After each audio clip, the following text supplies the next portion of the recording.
Hey, welcome to The Explainer. Today, we're going to tackle a problem that pretty much every homeowner dreads, the moment your heating or cooling system just dies.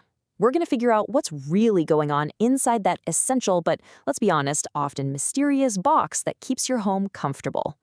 You know the feeling, right? It's the coldest night of the year, the wind is howling, and then silence. The furnace is dead. Or maybe it's the peak of a summer heat wave, and your AC just gives up the ghost. So is this just terrible luck? Or is there something more predictable going on here? So here's what we're going to break down.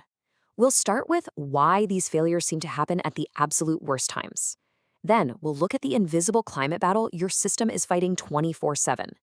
We'll get into the nuts and bolts of what actually breaks, tackle that big repair or replace dilemma, and finally, show you how to stop these problems before they even start. All right, let's start with that sinking feeling, that moment you realize your home's comfort system has officially checked out. So why does your furnace die on the coldest night? It's actually pretty simple. That's when it's working its absolute hardest.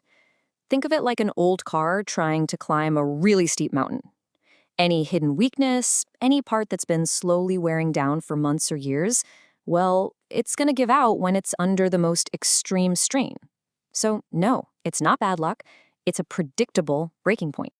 Okay, to really get a handle on all that stress, we've got to look at the battlefield, the environment your system lives in. It's fighting a constant invisible climate battle every single day. We're going to zoom in on a place like Warren, Michigan as our case study. Now, why there? Because it's a perfect storm of challenges that really hammers an HVAC system. But the lessons we learn here, they apply to pretty much anyone living in a climate with tough seasons. And what you really need to wrap your head around is the massive swing in conditions. Systems in a place like Warren have to go from single-digit cold spells to blazing 90-degree humidity. This pushes the equipment through these brutal stress cycles. Metal expands and contracts, electrical connections work themselves loose. The entire system is just constantly being pushed from one extreme to the other. And believe it or not, it's not just about the air temperature. The very ground your house is on can be an enemy, with shifting soil putting stress on the outdoor unit. Then you add in older homes with outdated, inefficient systems, and maybe some industrial gunk in the air, clogging up filters way faster. And on top of all that, you've got this hidden energy thief, leaky ductwork, which can waste up to 40% of the heated or cooled air you're paying for. Okay, so we've seen all the stuff on the outside that's just hammering away at your system. But how does that stress actually translate into broken parts?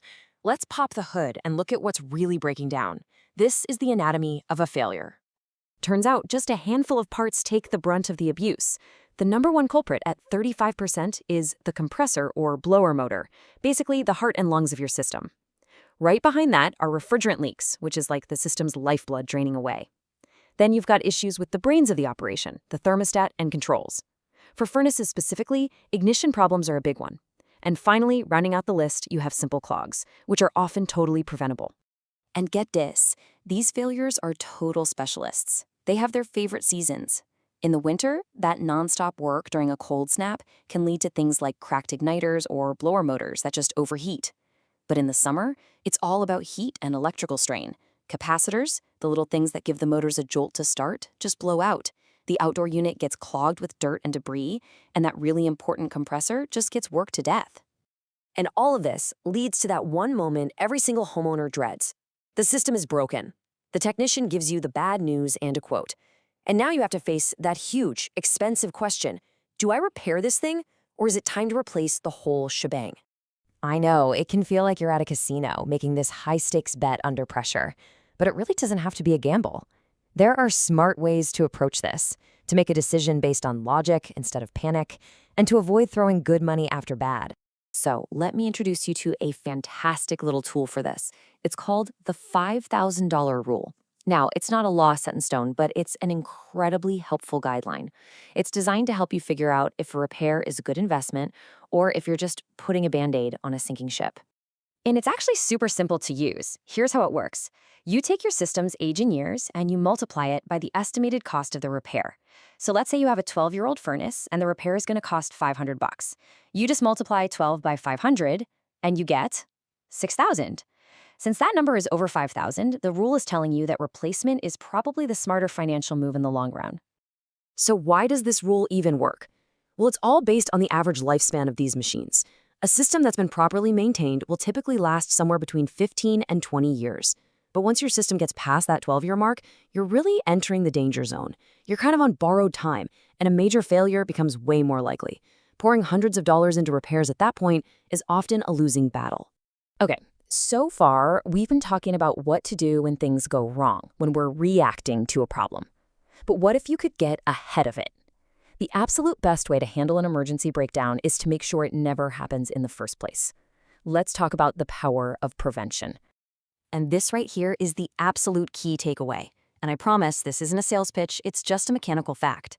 Just like you change the oil in your car to keep the engine from seizing up, regular professional maintenance is the single best thing you can do to make your equipment last longer and avoid those awful middle-of-the-night breakdowns.